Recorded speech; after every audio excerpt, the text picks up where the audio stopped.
Let's rewind.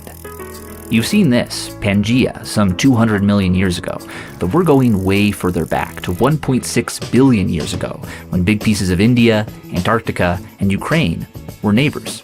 So were parts of Africa and South America, Canada, and Australia. This is the strange geography revealed by this brand new model of plate tectonics that was released at the end of last year.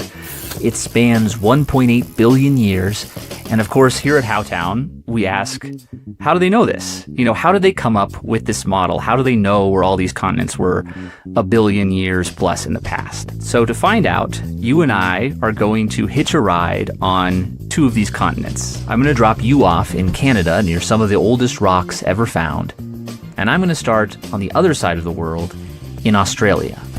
We'll ride these patches of crust into the ancient past, and along the way we'll dig up some of the clues that scientists use to map a world that no longer exists.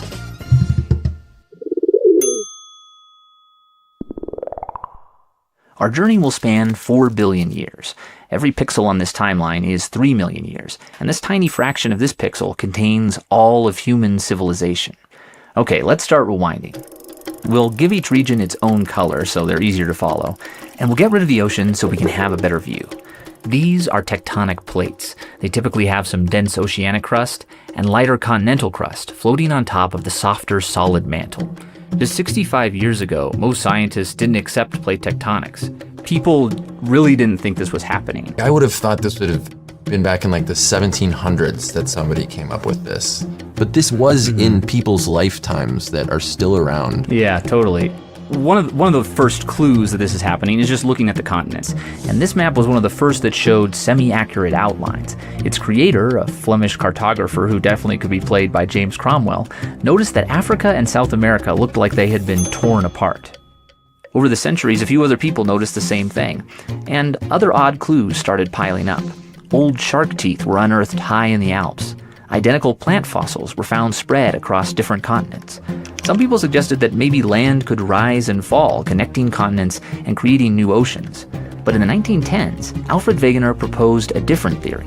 The continents were drifting. If you smushed all the continents together in what is now called Pangaea, those identical fossils matched up perfectly. Other scientists didn't buy it though. For decades they called the idea a fairy tale. What was keeping the scientific community from acknowledging the possibility of this? Like, what's the big holdup? It's funny because he was a meteorologist. He was working in a field that he wasn't brought up in. And I think that was an advantage for him because everyone else immediately encountered the problem. Well, how would this even work? Alfred incorrectly thought that Earth's rotation might be causing the continents to plow through oceanic crust like ships through ice. But physicists and geologists knew that those forces and the rock itself weren't strong enough for that to work. They really wanted more proof and a better mechanism, and they were about to get both. Sonar gave us a new way to scan the ocean floor, and in the 1950s, Marie Tharp spent years at the drafting table translating this kind of data into incredibly detailed maps.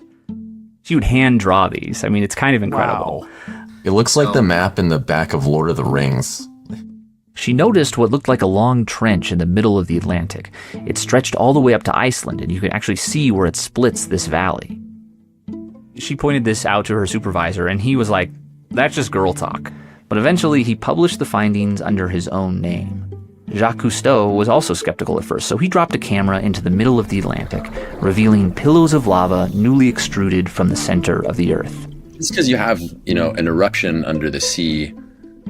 You sort of need to prove that the plates are actually moving. Volcanoes erupt in Hawaii too, but that doesn't necessarily prove plate tectonics. They needed more proof that the ocean floor was spreading, and that proof came in the form of a miraculous little mineral called magnetite. Ooh, it has a cool name. It's this iron-rich mineral, and when it's hotter than about 580 degrees Celsius, it's not really affected by Earth's magnetic field. But as it cools, it locks into alignment with that field and stays there. It's like a built-in, burnt-in compass mark inside the rock? Exactly. It's a compass that captures that moment in time. And it turns out that over time, Earth's poles switch places at irregular intervals. And you can see that switch in the ocean floor. The magnetite points north, then south, then north again, and so on, providing proof that the seafloor was spreading. But they still needed to explain what was causing the movement of the plates. Can you guess what the early theories were? I mean, is it like little bath toys kind of just bobbing up and down on a sea of hot magma? Yeah, I mean that is sort of what they were initially thinking. So the mantle isn't this ocean of molten rock. It's mostly solid. It can still flow over millions of years, but it looks like these currents have only a tiny effect on plate movement.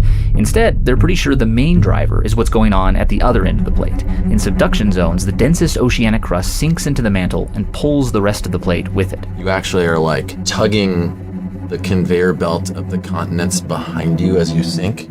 Yeah, that's the main force, they think. Yo, what kind of scale of movement are we even talking about here? Like, the fastest moving plate on Earth, like, how much is it moving in a year? To help answer that very question, NASA sent up this satellite in 1976. Well, it was the 70s, so of course it had to be a giant disco ball satellite. They bounced lasers off all these reflectors to measure how much the continents were drifting. And they found, for example, that North America and Europe are moving apart at a rate of about 2 to 3 centimeters per year, and the fastest plate, the Pacific plate, is going 7 to 11 centimeters a year. Wow, slow down, buddy. Carl Sagan placed a plaque inside the satellite that showed Earth today and Pangaea 268 million years ago. This arrangement of Pangaea makes sense if you look at the age of oceanic crust. Red is the newest rock, blue the oldest. Rewinding so that newer crust disappears back into the mantle, we can follow how the plates must have moved.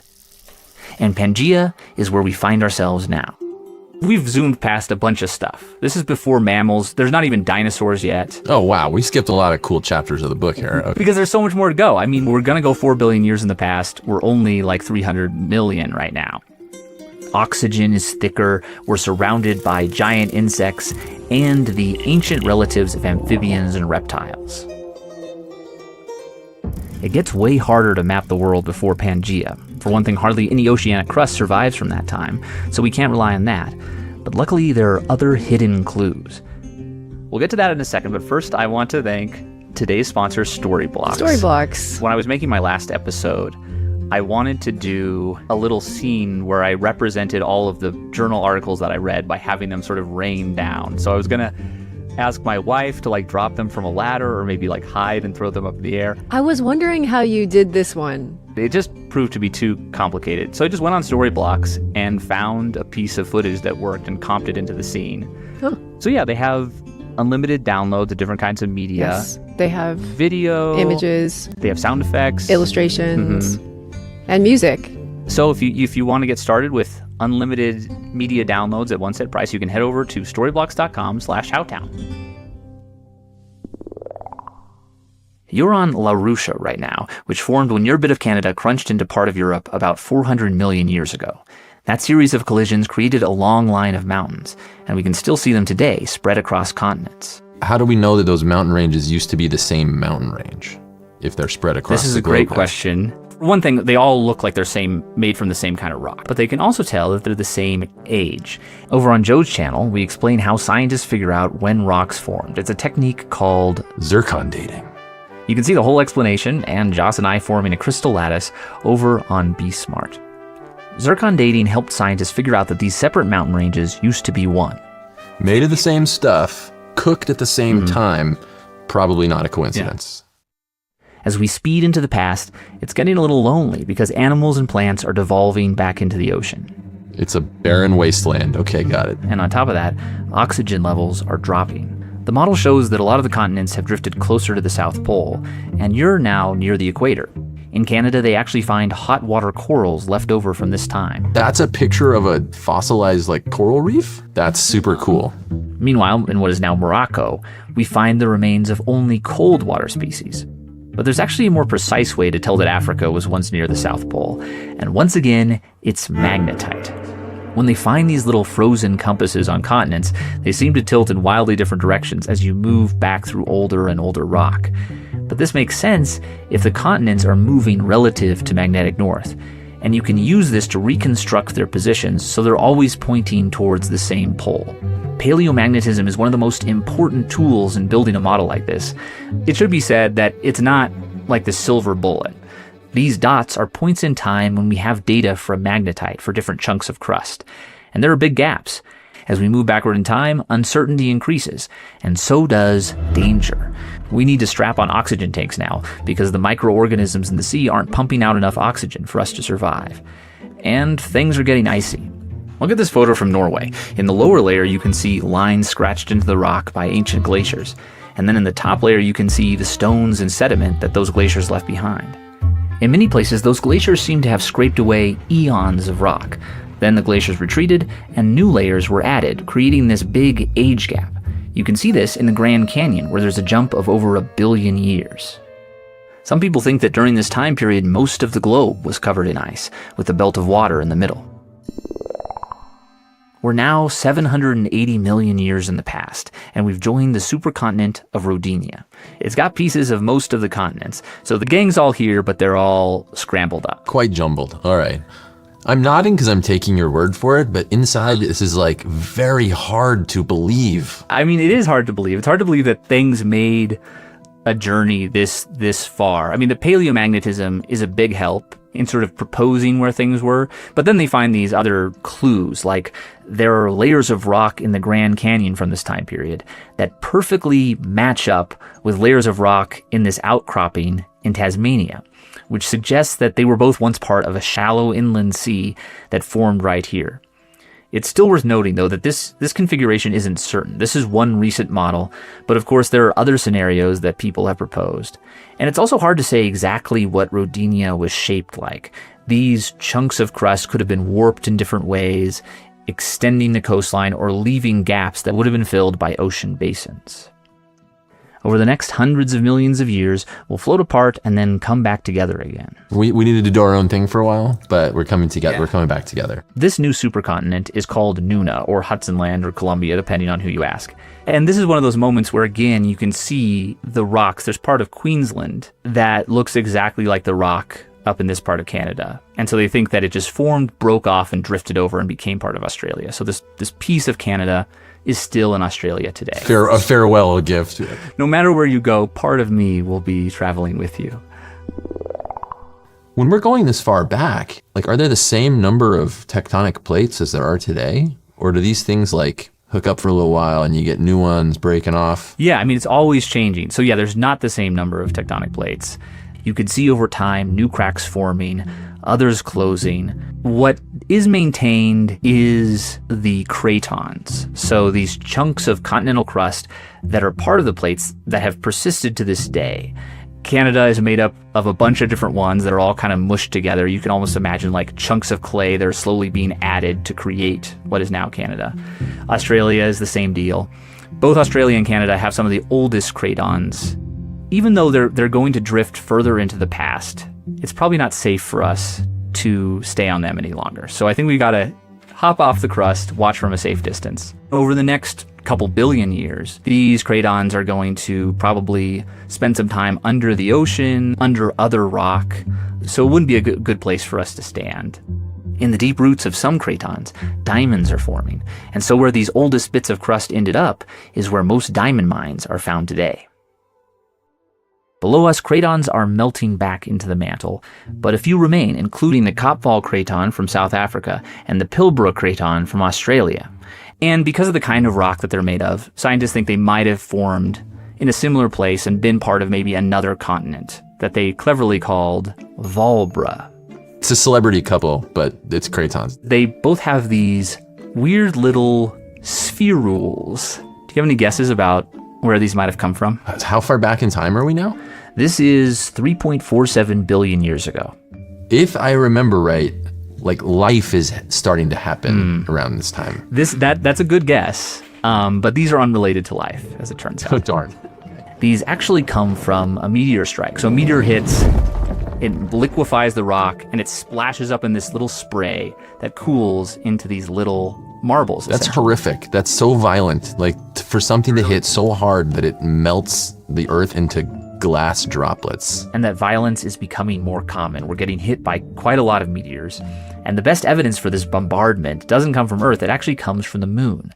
Here you can see one of the moon's giant impact craters. Apollo 15 visited its rim and grabbed a chunk of this rock. It turned out to be 3.8 billion years old, and it carried all the signs of being shocked by an impact. A bunch of other lunar samples also support this idea that there was a spike in meteor strikes around this time. So those marks have been left on the moon because the moon doesn't have tectonic plates. But are there any craters left on Earth? The Earth is too alive and vibrant for something like that to stick around. Whereas the moon is just a scarred husk of violence that records every punch it ever took. By now, all of the cratons that we've known have disappeared. They don't exist yet. But somewhere down there in the crust, a very special rock is forming. This rock will survive to the year 2025 and be held by Johansen. This is the rock that hadn't been recycled down into the Earth and messed with by chemistry. And now scientists are studying this rock to learn more about Earth's infancy. Now I can look at that rock and say, I know when you were born. I've known you your whole life. The world is now new, and there's a mess wherever you step. So let's reverse course and watch the planet churn back towards the present. It really extends your idea of the living world. Earth is not just like a canvas that stuff is painted on. Plate tectonics built the shallow seas that cradled the first life, and then shattered that nursery into 1,000 niches where new creatures would have to adapt and evolve. And the process isn't done. This is the final image that Carl Sagan smuggled aboard that disco ball satellite. It's what we think the Earth will look like in 8 million years, transformed once again.